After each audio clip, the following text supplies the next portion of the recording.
Ladies and gentlemen, it is night 2 of the NBA draft. We are a pick away from the Cleveland Cavaliers being on the clock.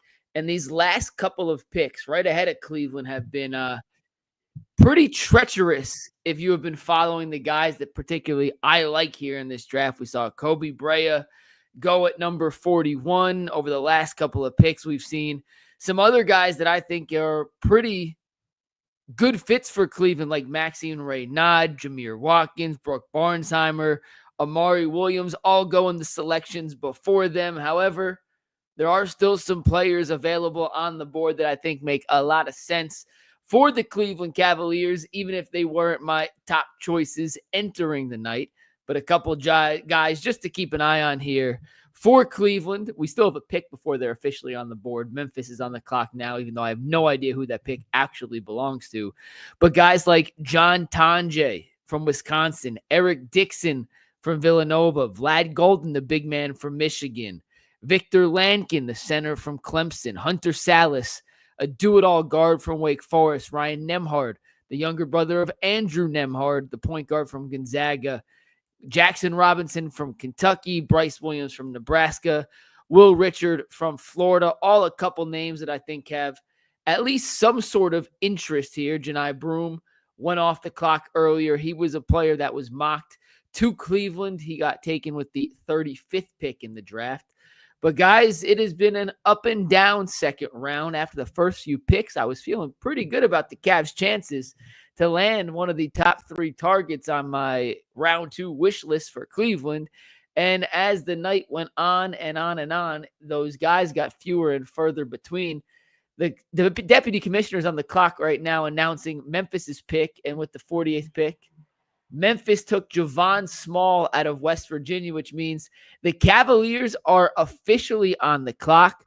According to ESPN, now this is just one prospect ranking list, the best players available right now for the Cavaliers are Alex Tuhi, the forward out of Australia, John Tonje, the guard/forward out of Wisconsin, Tyrese Proctor, the de facto point guard for the Duke Blue Devils this season, Eric Dixon, the undersized center from Villanova, and Vladislav Golden, the anything but undersized center from Michigan. A couple other guys like I just mentioned. I really like Hunter Salas, but I feel like that'd be a reach at this point. If Koby Altman wants to go with the best pure point guard left on the board, that would be Ryan Nembhard, who is undersized but led the country in assists this season. I like Bryce Williams out of Nebraska, the 6'5", 6'6" guard, averaged 20 points a game, a capable three-point shooter, but not that athletic, not great physical tools, not that explosive. I'm not sure if it translates. If it was up to me, I would go personally with John Tonje or Vlad Golden. Those would be the 2 guys I prefer here with the 49th pick, but Koby Altman does a lot of different things that we can use to predict who this pick will be. Of the 12 second-round picks that Koby Altman's made as the general manager, or technically director of basketball operations of the Cleveland Cavaliers, of those 12 picks, 8 have been guys that worked out for the Cavs. Only 4 have been guys that they didn't work out in the pre-draft process. So if you want to follow that trend, you can narrow down the list a little bit. But if it was me with 2 minutes and 50 seconds on the clock, I think I would make John Tonje, the guard out of Wisconsin, who had an incredible game in the NCAA tournament. I believe he scored 40-something points in the NCAA tournament. Maybe just shy, but he's 6'5", 215, a solidly built wing, aggressive. He's 24 years old, so he's older. Not sure what his ceiling is, but he did shoot 39% from 3, and he did score 41 points against Arizona in one of the highest scoring marks of the entire collegiate season. ESPN says the pick is in. As soon as I see the deputy commissioner take to the stage, I'm going to turn the volume up so I can hear who the selection is. Tonje, by the way, Jay Billis' 3rd-ranked prospect on the board. Hunter Salas, another guy I mentioned, his 6th-ranked prospect. Ryan Nembhard, his 8th-ranked prospect. If you see me looking this way, that's because my TV is over in that corner. So it's not that I am distracted by myself. I'm just trying to figure out what is going on and who the Cleveland Cavaliers will pick. The Cavs also have the 58th pick in this draft. I'm surprised they didn't use those two picks to try and move up. We saw Phoenix, we saw the Lakers, we saw a couple teams, Orlando packaged 4 second-round picks to move way up in the draft. I was curious if Cleveland was in on some of those discussions and just decided not to pull the trigger. But seeing the players available right now versus some of the players who were available at 41, 42, 43, in the high 30s, which is where some of those other teams were able to trade up to, I'm a bit surprised that at least they did it. And here's the Cavs selection. The Cavs have selected Tyrese Proctor, the guard out of Duke, with the 49th selection in the NBA draft. I'm going to read you guys the ESPN scouting report on Tyrese Proctor. He was the 43rd overall ranked prospect in this draft, according to the ESPN draft analysis page. The strengths, according to Proctor, who is a 6'4", 185-pound guard.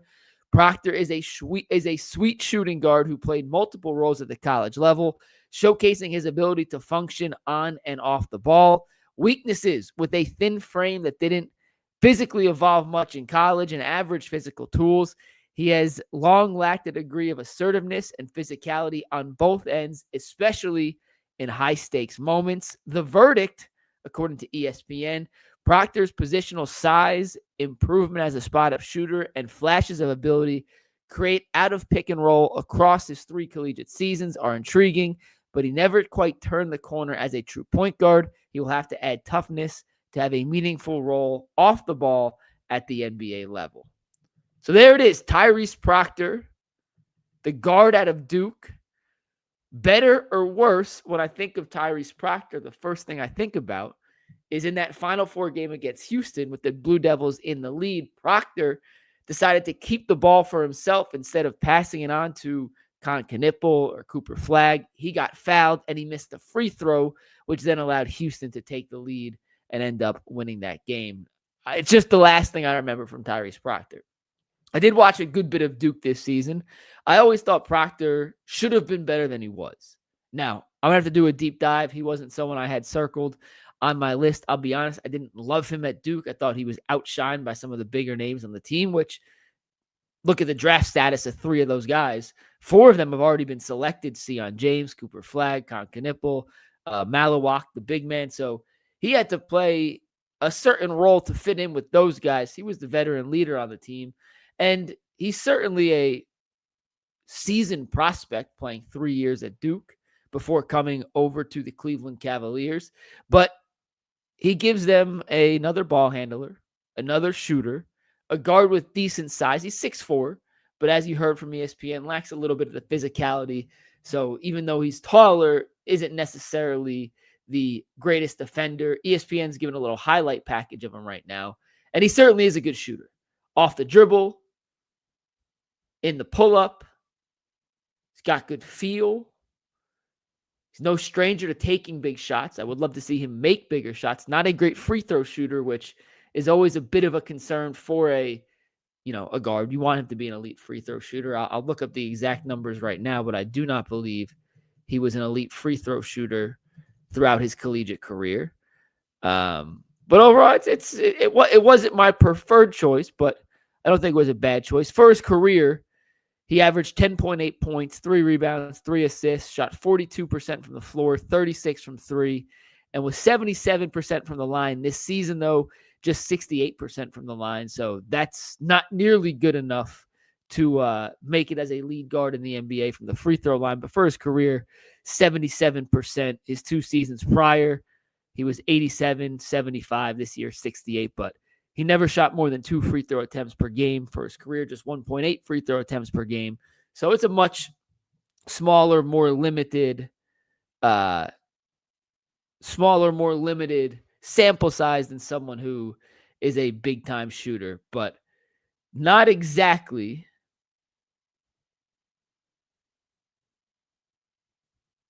excuse me, I got a text I had to read.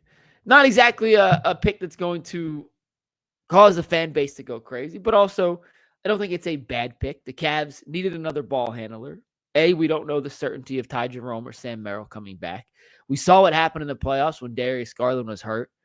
Ty Jerome wasn't playing up to standard. Sam Merrill wasn't capable of breaking Indiana's press. Isaac Okoro was able to break the press a few times, but at the end of the day, they simply did not have enough ball handlers. And when you look at Tyrese Proctor, you add him into the mix with Craig Porter Jr., and if they bring back Ty Jerome, then him as well into a 3-guard kind of competition for that backup and secondary backup point guard spot. Is Proctor better than Craig Porter Jr.? I mean, maybe he can be one day. I kind of like what Craig Porter Jr. brings to the table more than I like Tyrese Proctor. But at least he's a guy with some size, a good shooter, gives you a little more offensive flexibility and spacing than a Craig Porter Jr., even if he's nowhere near the defender that Craig Porter Jr. is. And frankly, I don't think he's the distributor Craig Porter Jr. is. So I'm going to read some comments real quick. Let's get some of your guys' thoughts on the Tyrese Proctor pick. And then we will get ready for the 58th pick, which is now just 7 picks away because the Knicks just made their selection. They took Kobe Sanders out of Nevada. But let's see what we got. Die to Live says, great, we drafted someone who fades to black when the stakes are high. Black Dog 5 says, drafted another mouse. He's 6'4". He's not a mouse. So Thomas said, why a guard? A, you can never have enough guards. B, at this point of the draft, if they thought he was the best player available, you take the best player available. I mean, in the second round, the likelihood of any of these guys becoming a big-time contributor, especially right away, is incredibly low. I mean, hell, Jalen Tyson was the 20th pick in last year's draft, and he could barely crack the Cavs rotation. This is a guy being taken 29 spots later than where Jalen Tyson was drafted last year. So I wouldn't expect whoever they took to be an immediate rotation guy for Cleveland. So if they like the upside, then you take the upside right there. Edwin Taylor said, no big man again. Mr. King, another small guard. I don't think he'd be considered small. He's not a big guard, but he's certainly not 6'1", 6'2". KW Outdoors says, who gets dumped, Ty or Sam? I don't think they have the money to bring back both. So I think it's either or, I think Ty Jerome's the priority. Sam would be a little cheaper, but I would guess if it was up to me right now at 9:53 p.m. on Thursday, June 26th, I would guess that Sam hits free agency. The Cavs re-sign Ty Jerome. Let's see. KW said, I just wanted the tallest guy available. Evan419 says he's 6'5" on a bad day. So the one thing about Proctor is he's listed at 6'4" on ESPN. He's listed at 6'5" on Pro Basketball Reference. He has kind of a mini afro, so I wonder, depending on what they were measuring, exactly had. So Creative Juice says the Athletic mock had him going 37th to Detroit for what it's worth. Die to Live says can't hit free throws, makes poor decisions. Ricky Davis 2.0. Evan419 says 21 years old. He joined Duke really early. That is true. He came straight out of an Australian basketball academy. His high school on Pro Basketball Reference is listed as NBA Global Academy, meaning he took the unconventional route. Matthew Gerber says, I love the pick. Elliot Clausen says he can't be a ball handler with those free throw stats. Dog B says better take anyone over 6'10" with the next pick. Thomas says guessing he will be with the Charge. Yeah, I would assume he starts the season with the Charge. Guys like this, they need reps, and he's just not simply going to get reps at the NBA level with all the guards they already have. So I think Proctor and whoever they take with the 58th pick, if he's not a draft and stash guy, would start next season with the Charge, who, by the way, got a brand new logo. I'm not sure if you guys think you like the logo or not. I actually do kind of like it. I've never seen a G League rebrand without completely changing the name of the team, but I like the new logo. Let's see. KW Outdoors says you have to take a big with the next pick. Adam Baker says 41% threes and a ball handler. Nice. Yeah, listen, Proctor can certainly play. Like, make no mistake, this is not a bad player. He was an all-ACC player. He made the all-ACC team this season. He made the all-ACC freshman team 2 years ago. He made the all-ACC tournament team. In his 3 seasons at Duke, he averaged 9.5, 10.5, and 12.5 points per game. He got better each year as a shooter, 32% from 3 as a freshman, 35% as a sophomore, 40.5% this year on 6 attempts per game. He was arguably their second best shooter behind Con Knippel this season.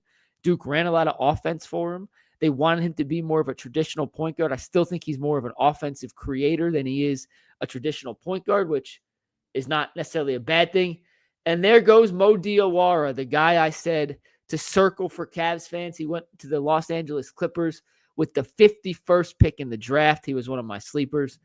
He is officially off the board. The only in Cleveland says I thought he was 6'6". Okay. The NBA has an issue. I legitimately have an issue with how the NBA does this. At the combine, they measure players without shoes. In the actual game programs on ESPN, they list them with shoe height. We just need to standardize this. Pick one or the other. It doesn't matter. If you want to go no shoes, make everyone go no shoes. If you want to go shoes, tell everyone that they have shoes on. It makes no sense that you see some draft guides and previews and scouting reports list them with their combine measurements. In this case, Tyrese Proctor was 6'4" with no shoes on. He's probably 6'5", 6'5 and a half, 6'6" with shoes on and socks. Just pick one. I don't really care which one we pick, but pick one.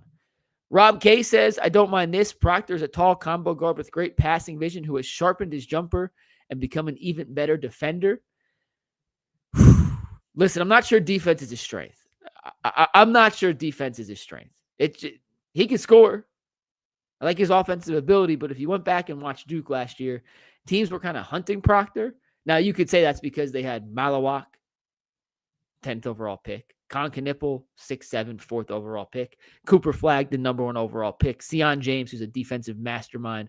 They had a lot of really good defensive players on Duke, so maybe he was the least good of the good defenders, but I also don't think he's incredibly athletic. So it doesn't surprise me. It doesn't surprise me. Let's see what else. Jelly Judith says, let's get Vlad too. He's still on the board.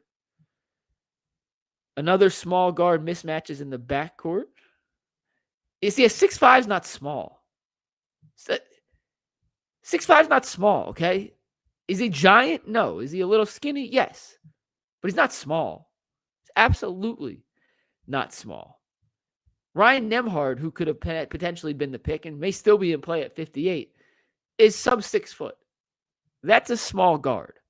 Proctor's not big, but he's certainly not a small guard. What's some of the reaction of this on Twitter? I have yet to see any Twitter because I was clearly talking to you guys. Let's see what my guy Lucas says over at realcavsfans.com. He says, Koby keeps up his trend of younger players. Proctor, less than 21 and a quarter years old. He also tends to like higher level recruits at the guard spot. Proctor was in the 97th ranked percentile of recruits. 88% of his picks have been all conference players at some point. And Proctor, for being 6'4", 6'5", 6'6", whatever the actual height is, he is a 6'7.5" wingspan. So he's got longer arms than he is necessarily tall, which I always appreciate in a guard, especially if you don't have elite height. Proctor, he was valued higher for the record. So everyone who says it's a bad pick, we'll find out. It's so hard to evaluate second-round picks, good or bad. But consensus-wise, he was a top 40 prospect. The Cavs got at number 40, so you could look at it in that sense. I'm kind of meh on the pick. I'm going to be totally honest with you. I don't love it. I don't hate it. My initial thought is that he's basically your Sam Merrill replacement. So, if you're willing to lose and accepting the fact that you're going to lose Sam Merrill in free agency because you can't re-sign Ty Jerome and Sam Merrill, then you just drafted a guy who you think in a year or two could maybe be Sam Merrill. And when we did my top 5 players I wanted the Cavs to draft before this draft, like we did it on Wednesday on UCSS, I had Kobe Bryant, who ended up going 41 as my number one prospect. Why? Because I thought he could plug and play in Sam Merrill's role, expecting the Cavs to lose Merrill in free agency. I certainly like Bryant more than I liked Tyrese Proctor. I like John Tonje more than I like Tyrese Proctor. But that doesn't mean Proctor can't be good and can't fill that role. What you got to look for in a second-round pick, if you're not going to do a draft and stash guy, is does player X have one tangible NBA caliber skill that we feel confident can translate from college to the pros? And I'm assuming Koby Altman looked at Tyrese Proctor, and if nothing else said that jump shot will translate. I'll take his word for it. Comes from a high pedigree, a successful high school developmental program, 3 years at Duke under John Shire. They've certainly produced their fair share of high-quality players, but we'll see. It wouldn't have been my first pick, but I don't hate the pick. I understand where Koby Altman's coming from. I understand the hole and the need that a Tyrese Proctor could fill, especially if Sam Merrill does not return. And then if Ty Jerome doesn't return, then you have a shortage of ball handlers, and that's where a guy like Proctor comes into play. Let's look at the next couple of picks here for the Cavs, because Utah is about to make their pick at 53, which means Cleveland is just 5 picks away from making their second and final selection in this 2025 NBA draft. According to the ESPN, let's see who Utah takes. Their pick is in right now. The deputy commissioner is at the podium, and they took John Tonje, the guard from Wisconsin I was just referencing. So he's off the board at 53, which means according to the ESPN draft tracker, and that's just one, there are plenty of different player rankings you can look at and figure out who you like best. The top 10 players remaining with the Cavs 5 picks away are Eric Dixon from Villanova, Vlad Golden from Michigan, Lachlan Ulbrich from Australia, Victor Larkin from Clemson, Dink Pate, the Mexican City guard, Hunter Salas from Wake Forest, RJ Lewis from St. John's, Ryan Nembhard from Gonzaga, Chucky Hepburn from Louisville, and then 2 Alabama players to close it out in Mark Sears and Grant Nelson. Mark Sears was an All-American, the lefty that plays a lot like Jalen Brunson. Not sure if he has a Brunson-type NBA career ahead of him, but if you watch Mark Sears in college, he certainly did look a lot like the Knicks' leading scorer. Out of those guys, the 3 names that I like the most, I like Hunter Salas. I just think he has a way to make a living in the NBA as a role guy. Nothing special, but he is thin at only 185 pounds, but he's 6'4" with a 6'10" wingspan. Fearless offensively. He shot 41% from 3 2 years ago. It dropped to 28% this year, 33% for his overall career, but he's just a gamer. It's a guy that in big moments made his best plays. They took a guard already, so I would say Vlad Golden, the 7'1", 255-pound center from Michigan, at this moment would probably be my preferred pick for the Cavs. I would not have minded if Cleveland took him with the 49th pick. If they could get him at 58, even better. But he is a giant, man-made, 255-pound, rim-running, shot-blocking, kind of, I don't want to say badass, but enforcer. Like, no one really messed with Vlad Golden over the course of his collegiate career. He was on that FAU team that reached the Final Four 2 years ago. He transferred to Michigan. They made a Sweet 16 this year at Michigan. And Bryce Williams is still on the board. If they want to go with another wing, the 6'6" guard out of Nebraska can really shoot the 3 ball. Not the most explosive player in the world, but he certainly could play. We still got a few ways to go. I wish I had someone else to hop in here with. I wish Tyrese. Let's see what Tyrese is doing. Hold on. Let's see if I get Tyrese in here real quick. Just text Tyrese. We'll see if we get Ty in here. But no, Vlad Golden right now with 5 picks left would be my guy. Indiana's on the clock right now. They have Andrew Nembhard. I think they'll take Ryan Nembhard, his little brother. Tyrese Halliburton's out for the year. They need a point guard. I mean, they have a bunch of guys that can kind of fill in. You have McConnell. And I'm not saying Nembhard would play right away, but you never know. Another guy that can help. Led the country with 10 assists per game this year. I'm looking at Jay Billis's top 10 list. He has Nembhard as his 4th best player available. He had Hunter Salas, the guy I like, as his 2nd best player available. Bryce Williams, his 7th best available player, Dink Pate, at number 10. RJ Lewis and Mark Sears round out his top 10. Guys, let me know what you think in the chat. The Tyrese Proctor pick. Give me a grade. A, B, C, D, F. We'll read some comments, but A, B, C, D, F. Let me know what you guys think on the Tyrese Proctor selection. The Cavs took the Duke guard with the 49th pick in the draft. I'm guessing he starts in the G League, but who knows? Could show out in training camp. If Darius is hurt, that opens up another spot early on for Proctor to potentially get some minutes. And it certainly feels like the Cavs had a plan going into this, that they didn't feel like the gap between the mid-30s and where they were selecting at 49 was that drastic. And I guess, purely speculation, I guess that's why they tried not to package their 2 picks and move up in the draft. I am genuinely curious, and I'm sure we'll get a chance to ask Koby Altman in the coming days, if they had those discussions, if that was something the team in the front office at least discussed as a possibility before taking Tyrese Proctor. Because as I mentioned earlier, we saw Phoenix trade up 2 second-round picks to get up earlier in the draft. We saw Orlando trade 4 second-round picks to move up in the draft. It was up on the table. 2 second-round picks were able to get you 10, 15 spots higher in this second round. The Cavs decided not to do it. Will it work out? We'll find out. But let's get over some of these Tyrese Proctor grades. Isaac S. says B. Matthew Gerber says B. Mr. King with a D. Chris Lowry with a C. Brian Wessel with the B. Bra Antonio with the D. The Pigeon with the B. DJ Lord Jazz with the C. We have a B here. B here from No Bev. A D from Eric Clausen. K Dude with the B. KW Outdoors with a C. II with a C minus. Creative Juice with a B. Thomas with a C. Drama City with a C. Brett C minus. Where's the toughness? G Boogie B plus. Tyracon 5. Taylor Carter, by the way, the pick out of Liberty for the Pacers. Black Dog 5 with a C plus. Jason with an F. Artie Castro with an A plus plus plus plus plus. Brett says they said he gets a roster spot. Does that mean a 12-man roster spot or a 15-man roster spot? I don't have the sound on, obviously. So if they said something, I totally missed it.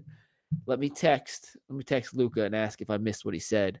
But there is hold on live stream now. Did they say Proctor gets a roster spot or a 2-way? I'll let you know what he said in case I missed it. My guy Luca is on that stuff. He doesn't miss. But yeah, it seems like the consensus from you guys is somewhere in the C plus B minus range. I'll probably give it a B. Like I said, he's a guy that was a little higher in the consensus big board rankings than 49. Dropped a little bit. It's so hard to tell.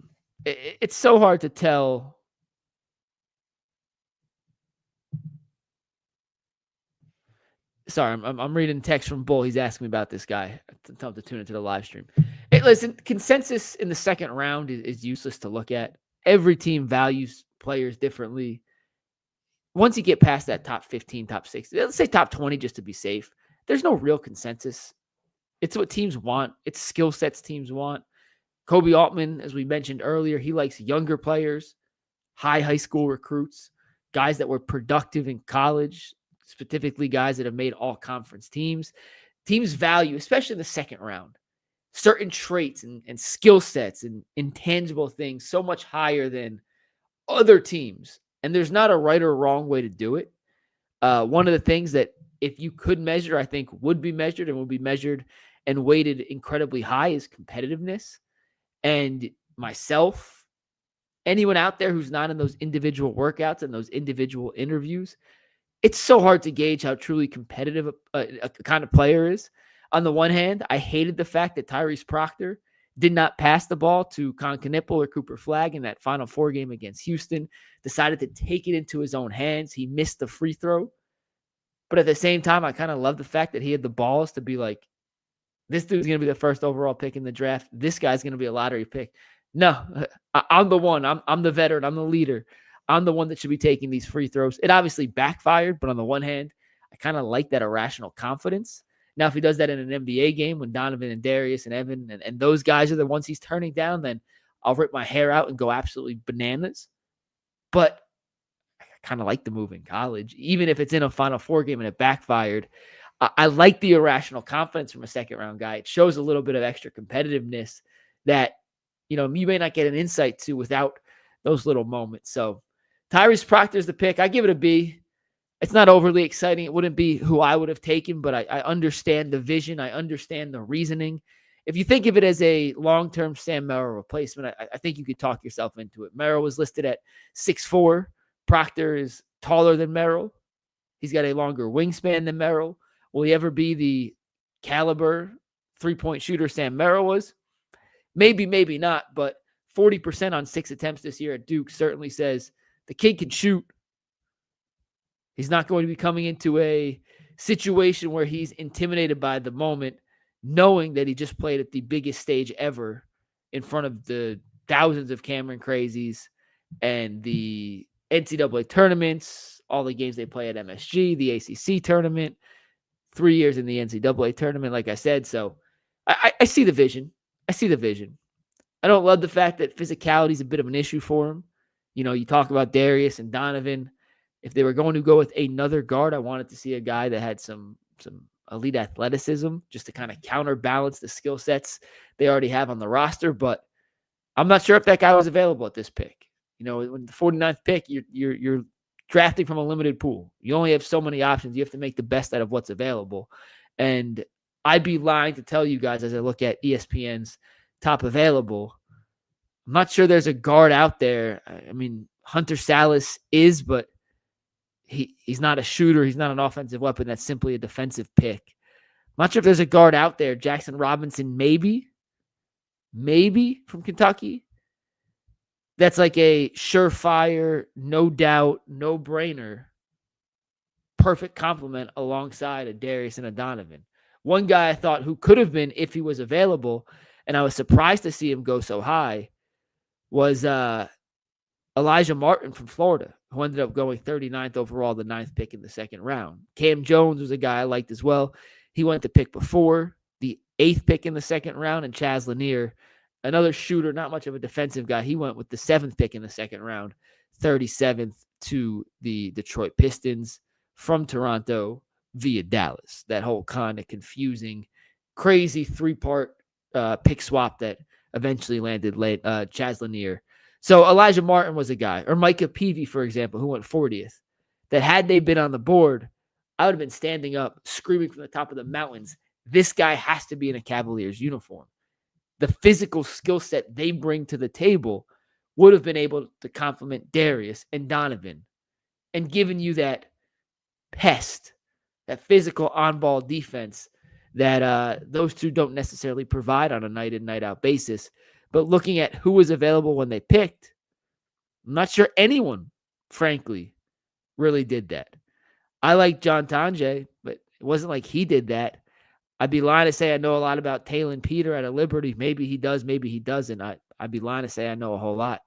Kobe Sanders has the size. He's 6'7", but he's got a negative wingspan, limited athleticism, and got torched on defense. Just because you're big doesn't mean you're a good defender.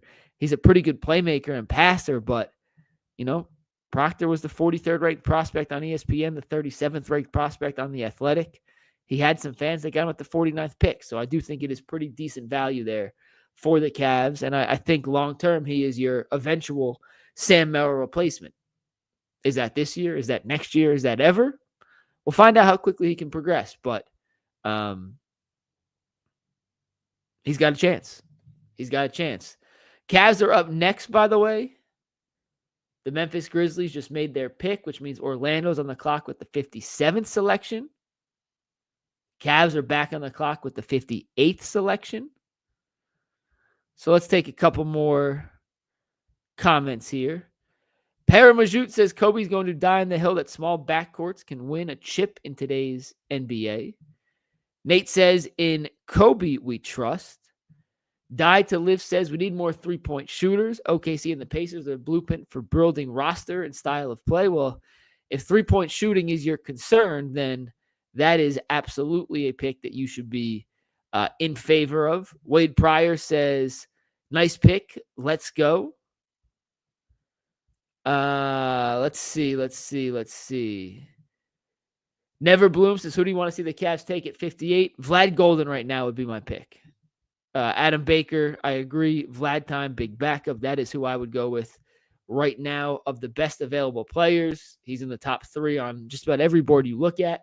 I would have liked him at 49. Like if he was the guy that took at 49, I would have been absolutely 1,000% on board and said, I like that pick. And if you give him at 58, even better. Him and Hunter Salas would be the 2 guys that if I was making the selection, if I was the president of basketball operations of the Cleveland Cavaliers, that is who I would target with this 58 pick, depending on who Memphis and Orlando eventually take. I can't believe Memphis's pick isn't in yet. They keep saying it's in.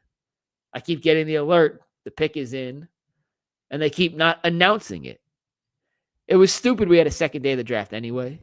Like, let's be honest, guys. In the comments, let me know, do you like the second day of the draft? Should this have just been a one-night event? We have just gotten all 60 picks, first round and second round done in one night. They made it a 2-round event last year to accommodate Bronny James because they knew they had a name that would drive second-round ratings. I don't think the ratings this year are going to be anywhere near what we saw last year when Bronny James went, was it the 53rd pick, the 55th pick to the Lakers? Here comes the deputy commissioner ready to make the announcement on Memphis's pick at 56, taking his sweet old time. Hey, we got streams to do. We got beds to sleep in, man. Let's get this growing. We don't need a 3-hour round 2 after they started the draft 20 minutes late. The draft was supposed to start at 8. They officially went on the clock with the first pick of the second round at 8:20, which is crazy. Like, why do we need 20 minutes to preview what we just previewed all day? Like, we spent all day. The Grizzlies took Will Richard, the guard out of Florida, by the way, who just won the national championship. Richard, not much of a shooter, but an athletic, versatile guard. It's a decent pick. He's super high, super hot and cold. I mean, when he's bad, he's bad. When he's good, he's real good. But that is a complete up and down. But I just don't think we need 2 nights of the NBA draft. I know 60 picks is not a lot. Second round should be 3 minutes each. Let's go boom, boom, boom, boom, boom. Like, keep it moving. And we should be able to knock this out in one night. I understand why they did it last year. The Bronny James phenomena gave them crazy numbers. But, I mean, let's be honest. There's no Bronny James in the second round of this draft. Do you think anyone's getting excited to find out where Eric Dixon, of all people, go? Or R.J. Lewis Jr.? Like, no. It doesn't have the same appeal. It doesn't have the same swag. It doesn't have the same intrigue from a national audience. So Orlando's on the clock right now. Even though I believe this pick ends up going to the Boston Celtics.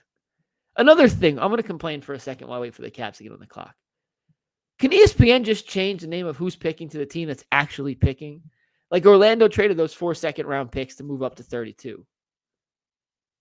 Boston got those 4 second-round picks. So this is truly Boston's pick, even though it's technically Orlando's selection. This player will be going into the Boston system. Why can't ESPN just update it to put Boston on the board? And for these guys who are in the green room, who go up and shake the deputy commissioner's hand, and yesterday who shake Adam Silver's hand, why do we ruin the moment by having them wear a hat that they know they're not going to play for? Like, for example, Malawak, the 10th pick in last night's draft, took a picture of a Houston Rockets hat. That pick was traded to the Phoenix Suns. The Phoenix Suns made that pick.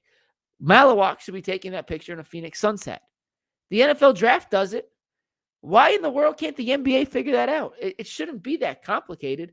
It shouldn't be that hard. It's not like it's a rocket science. If we can figure it out on Twitter and we can change it on ESPN.com, is it really that hard to change it on the ESPN graphics, the Chiron machine? Listen, never worked for ESPN. I've never done a live draft, so maybe it is. Maybe I'm talking out of my ass. I have no idea. But it doesn't seem like that should be that hard of an issue to change. because earlier tonight I got duped. Kobe Bryant was drafted, and it said it was a Golden State selection. And I didn't have the sound on. I was like, oh my God. They're getting Klay Thompson to pair up with Steph Curry. Now, he's not the caliber of defensive player. He's not the athlete Klay Thompson was, but in terms of just shooting, it's like, oh my, the best shooter in the draft's now joining the best shooter in the history of the world. Only to be reminded that that pick was traded to Phoenix earlier in the night, but they didn't say it on the screen. All right, the Magic are on the clock, and the deputy commissioner is at the podium making the announcement. With the 57th pick in the draft, the Orlando Magic have selected, drum roll please, Max Shulga out of VCU, another guy I thought would have been a good pick if the Cavs are looking for a bigger guard. It's a little bit of offensive prowess. He was the A-10 player of the year this year. But that means the Cavs are on the clock. Guys, drop in the comments, who do you want the Cavs to take with the 58th pick? I want Vlad Golden. I'm planting my flag officially on Vlad Golden Island. He is, in my opinion, not only the best player available, but he fills a need for this Cleveland Cavaliers roster. They need a backup big. I'm over the Dean Wade, DeAndre Hunter as my backup big experiment. Let's get a real 7-footer with a little bit of physicality who can give Evan and Jarrett some spot minutes if needed. I love Tristan Thompson. Great guy to have in a locker room, but you cannot count on Tristan Thompson to play minutes in valuable games. And I'm not saying that if they take Vlad Golden or if they take any center here, that player will be able to step up early in his career and play in these big-time moments. But you have to start developing him at some point. And it feels like this season, if the Cavs are as good as we think they can be again, they're going to be in a lot of blowouts, which means a lot of fourth quarter minutes to go around for a young rookie, a backup big, something this roster just currently doesn't have. I'm going to read you the Vlad Golden measurables again, because I am just going to try and speak this into existence. What did LeVar Ball say? I'm going to speak it into existence. Well, I am going to speak Vlad Golden into experience. I keep seeing some people say Eric Dixon. So Eric Dixon did work out for the Cavs. He was the leading scorer in all of college basketball last season. He's listed at 6'8", 260. My question to the people who want Eric Dixon: how many guys that play with their back to the basket as a low post center who aren't really three-point shooters succeeded in the league at 6'8"? It is so rare. It is so few and far between. And he's not a great defensive player. He's kind of heavy-footed. Can he succeed? Maybe. Like, he's a really, really talented offensive scorer. But being a 6'8" offensive scorer in the Big East is a lot different than being a 6'8" offensive scorer in the NBA. The ESPN ticker says the Cavs pick is in. It is a matter of seconds now until we get who that selection is. Who that selection is. But the pick is in. The Cavs did not use their entire clock to make this selection, which tells me they had a guy circled. That guy was available. And the Cavs are going to get the guy they wanted with the 58th pick. We'll find out who that is any second now as we wait to see the deputy commissioner come back on screen to announce the pick. But some of the options: Eric Dixon, Vlad Golden, Victor Locken, Dink Pate, Hunter Salas, Ryan Nembhard, all options for Cleveland right now. I'm planting my flag on Vlad Golden Island. I am not getting off Vlad Golden Island.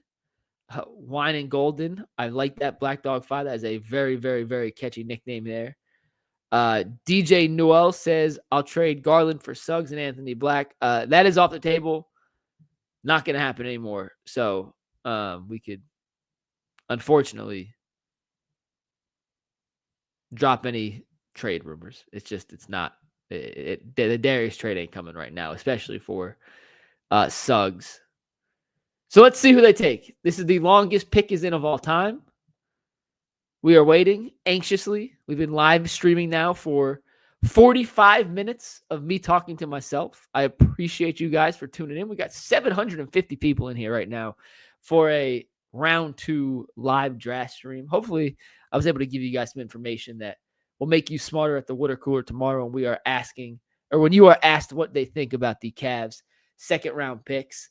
We are still waiting for this selection to come in. I want Vlad Golden.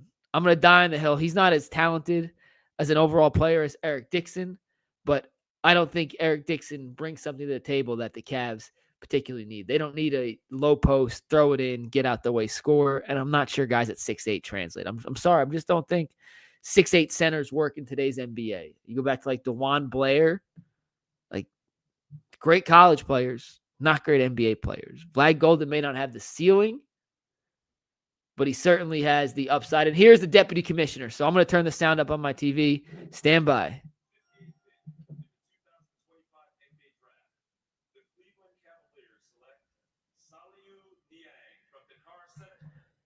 And it ends up being a draft and stash. Saliu Niang is the pick with the 58th selection. He was mocked to the Cavaliers earlier in the draft. He is a 6'8", 200-pound guard/wing from Senegal. I'll read you the strengths, the weaknesses, and the verdicts from ESPN's Jonathan Givony. He was the guy that was mocked in multiple mocks, The Athletic and ESPN, for Cleveland earlier today. So I'm going to text real quick. Let me text my guy and ask about Saliu Niang.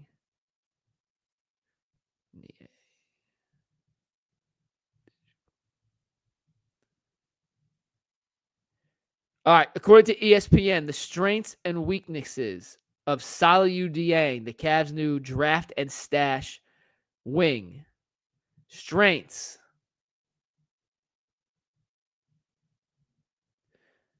One of my Western Conference guys said I've never heard of him before. Well, that's a great start. Strengths. Niang is a physically gifted wing on an impressive trajectory who emerged from obscurity and developed into an impactful player in the Italian League and the Euro Cup for Trento. Weaknesses. His offensive profile is questionable as he has little shooting range, hitting 11 threes in 45 games while posting more turnovers than assists. The verdict: Niang's defensive versatility, rebounding, and intensity enabled him to contribute against high-level competition this season, finding ways to contribute on both ends despite lacking significant offensive polish. He'll likely have to find some type of shooting range to have any chance of playing a role in the NBA, but he has the upside to tap into based on the improvement he has shown over the past 2 seasons. A draft and stash guy, which frankly was to be expected. With Vlad Golden sitting on the table there, I thought, okay, it's worth taking him because he's a guy that I think could contribute right away. Not a big role, but 10 minutes a game, fill a few minutes of foul trouble if needed. Saliu Niang will not be a guy that is contributing right away. I would be absolutely shocked to see him with the NBA Cavs next season. I'm not even sure if he's a charge guy next season. He may be a draft and stash guy for a couple of years like they did with Luke Travers, who stayed another year in Australia before coming over, or Khalifa Diop, who played overseas before coming over to America. Strengths: physically gifted wing player with an impressive trajectory who emerged and developed into an impactful player in the Italian League. Weaknesses: he can't shoot and he turns the ball over more than he has assists. Versatility, rebounding, intensity, high energy guy. Allowed him to play, but that's about all I got. I'll be totally honest. I knew he was a possibility, but the general consensus on Saliu Niang is he is 2, 3, 4 years away from being anywhere near an NBA contributor. He's young. I mean, he's really young. According to ESPN, that did not take me where I wanted to take me. Let me do a Saliu Niang real quick.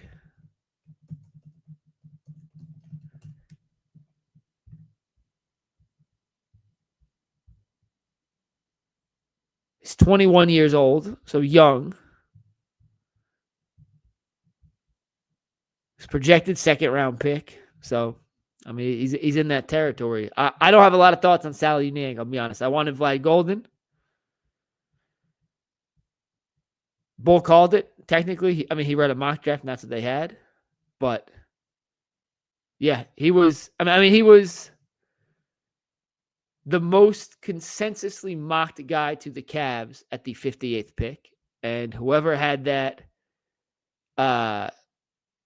information was clearly right, because The Athletic, Jonathan Givony of ESPN, they all had Sally Niang as the guy for the Cavs at 58. I see a lot of people in the chat upset with the pick.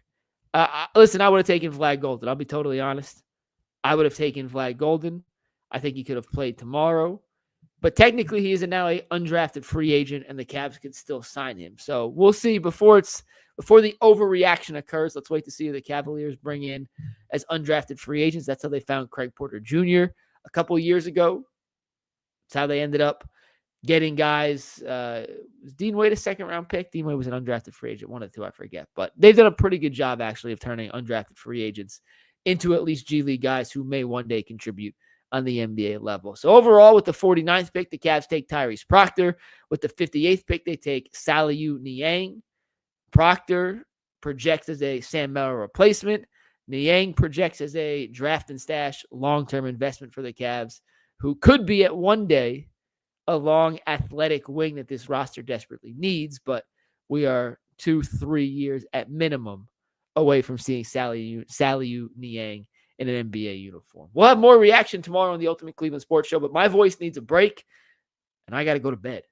So we'll see you guys tomorrow on UCSS. I appreciate all 800 of y'all for tuning in, and we'll give some draft grades out tomorrow morning. I appreciate y'all, and we'll see you tomorrow. Peace.